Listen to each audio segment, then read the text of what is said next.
ഞാനിന്ന് വെണ്ടക്കായ വെച്ചിട്ട് നല്ല അടിപൊളി ടേസ്റ്റിലുള്ള ഒരു കറിയാണ് ഉണ്ടാക്കുന്നത്. അത് പത്തിരിയുടെ കൂടെയും ചോറിൻ്റെ കൂടെ എല്ലാം നല്ല ടേസ്റ്റിയാണ്. അപ്പോൾ അത് നമുക്ക് എങ്ങനെയാണ് ഉണ്ടാക്കുന്നതെന്ന് നോക്കാം. വെണ്ടക്കായ ഒന്ന് ഫ്രൈ ചെയ്തെടുക്കണം. ഞാനതിനൊരു 250 ഗ്രാം വെണ്ടക്കായയാണ് എടുത്തിട്ടുള്ളത്. ഇതേപോലെ കട്ട് ചെയ്ത് വെച്ചതാണ്. ഇത് നമുക്ക് ഒരു 3 ടേബിൾ സ്പൂൺ ഓയിൽ ഒഴിച്ചിട്ടൊന്ന് ഫ്രൈ ചെയ്തെടുക്കാം. ഇതിലേക്ക് നമുക്ക് കുറച്ച് ഉപ്പ് കൂടെ ചേർത്ത് കൊടുക്കണം.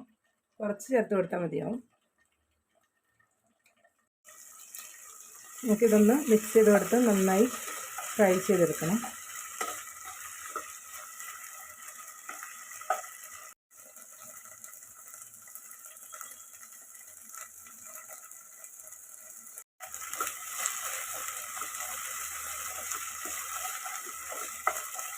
വെണ്ടക്കായെല്ലാം നല്ല ഫ്രൈ ആയി വന്നിട്ടുണ്ട്.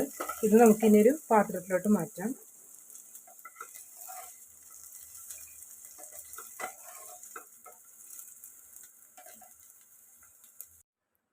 ഇപ്പം ഞാൻ വെണ്ടക്കായ ഫ്രൈ ചെയ്ത് അതേ പാനിൽ തന്നെ ഒരു 2 ടേബിൾ സ്പൂൺ ഓയിലും കൂടെ ഒഴിച്ചു കൊടുത്തിട്ടുണ്ട്. ഇനി ഇതിലേക്ക് നമുക്ക് ഒരു ചെറിയ സവാള കട്ട് ചെയ്ത് വെച്ചതും 2 പച്ചമുളക് നടുകീറി വെച്ചതും കൂടെ ഇട്ട് കൊടുക്കാം.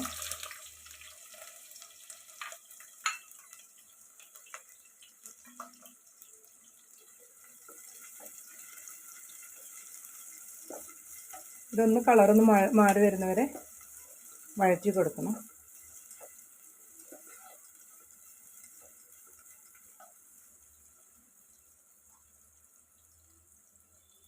ഈ സമയം നമുക്ക് കുറച്ച് ഉപ്പ് കൂടെ ചേർത്ത് കൊടുക്കാം.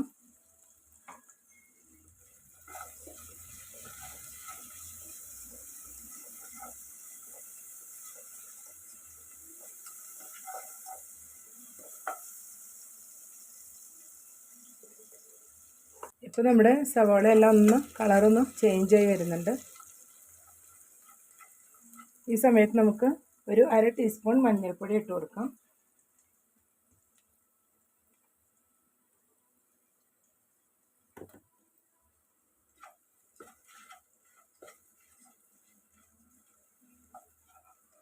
ഇനി ഇതിലേക്ക് ഒരു ചെറിയ തക്കാളി കട്ട് ചെയ്ത് വെച്ചതും കുറച്ച് വേപ്പിലയും കൂടി ഇട്ട് കൊടുക്കുകയാണ്.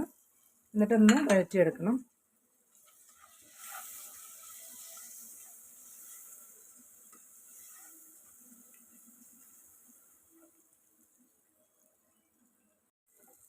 ഇപ്പോൾ തക്കാളിയും സവാളയെല്ലാം കൂടെ നന്നായിട്ട് വെന്ത് വന്നിട്ടുണ്ട്. ഈ സമയം നമുക്കിതിലേക്ക് ഒരു 1/2 ടീസ്പൂൺ മല്ലിപ്പൊടി ഇട്ട് കൊടുക്കാം.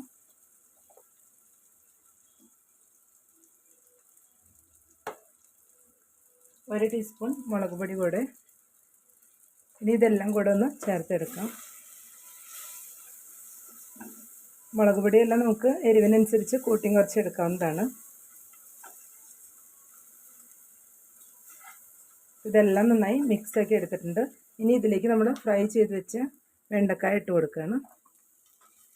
ഇതും നന്നായി ഇതിൽ ചേർത്തെടുക്കണം.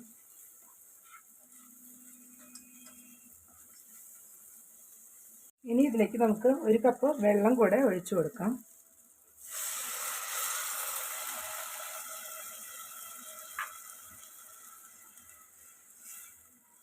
ഇനി ഈ വെള്ളത്തിൽ ഇതെല്ലാം കിടന്ന് ഒന്ന് തിളച്ച് വരണം. ഇപ്പോൾ എല്ലാം കൂടെ നന്നായി തിളച്ച് വന്നിട്ടുണ്ട്. ഇനി ഇതിലേക്ക് നമുക്ക് 1 കപ്പ് തേങ്ങ ഫൈനായി അരച്ച് വെച്ചതാണ്, അതും കൂടെ ചേർത്ത് കൊടുക്കുകയാണ്. നമുക്കിനി കറി ലൂസ് ആക്കണമെങ്കിൽ കുറച്ചും കൂടെ വെള്ളം, ചൂടുവെള്ളം ഒഴിച്ചു കൊടുത്താൽ മതിയാവും. ഇതിപ്പോൾ പെർഫെക്റ്റ് ആയിട്ട് വന്നിട്ടുണ്ട്. ഇനി ഇതെല്ലാം കൂടെ ഒന്ന് തിളപ്പിച്ചെടുക്കണം. ജസ്റ്റ് ഒന്ന് മൂടി വെച്ച് ഒന്നുകൂടെ ഒന്ന് തിളപ്പിച്ചെടുക്കാം.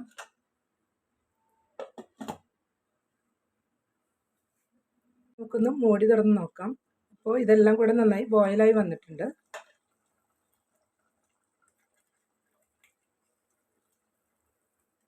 ഇനി കറി നമുക്കൊന്ന് താളിച്ചെടുക്കണം.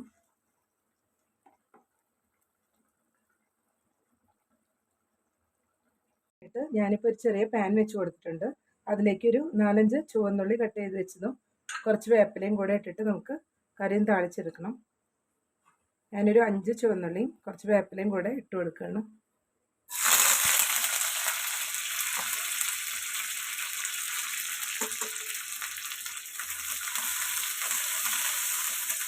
ഇത് നല്ല ഗോൾഡൻ ബ്രൗൺ ആവുന്ന വരെ ഒന്ന് ഫ്രൈ ചെയ്ത് എടുക്കണം. ചുവന്നുള്ളി എല്ലാം നല്ല ഗോൾഡൻ ബ്രൗൺ ആയിട്ട് വന്നിട്ടുണ്ട്. ഈ സമയം ഇതിലേക്ക് നമുക്കൊരു 1/2 ടീസ്പൂൺ മുളക് പൊടി ചേർത്ത് കൊടുക്കാം. നമ്മുടെ കറിക്ക് നല്ല കളറും ടേസ്റ്റും എല്ലാം കിട്ടാനായിട്ടാണ്. ഇതൊന്ന് ഇളക്കി കൊടുത്ത് അപ്പം തന്നെ നമുക്കിത് കറിയിലേക്ക് ഒഴിച്ചു കൊടുക്കാം. നമ്മുടെ കറി ഞാൻ താളിച്ചൊഴിച്ചിട്ടുണ്ട്. അപ്പോൾ ഇതെല്ലാം കൂടെ നന്നായി ഒന്ന് മിക്സ് ചെയ്തെടുക്കാം. ഇനി നമുക്കൊരു സെർവിങ് ബൗളിലോട്ട് മാറ്റാം. ഞാനിപ്പോൾ നമ്മുടെ വെണ്ടക്കായ കറി ഒരു ബൗളിലോട്ട് മാറ്റിയിട്ടുണ്ട്. അപ്പോൾ നല്ല ടേസ്റ്റിയാണ് കഴിക്കാനായിട്ട്. അപ്പോൾ എല്ലാവരും ഇത് ട്രൈ ചെയ്ത് നോക്കണം.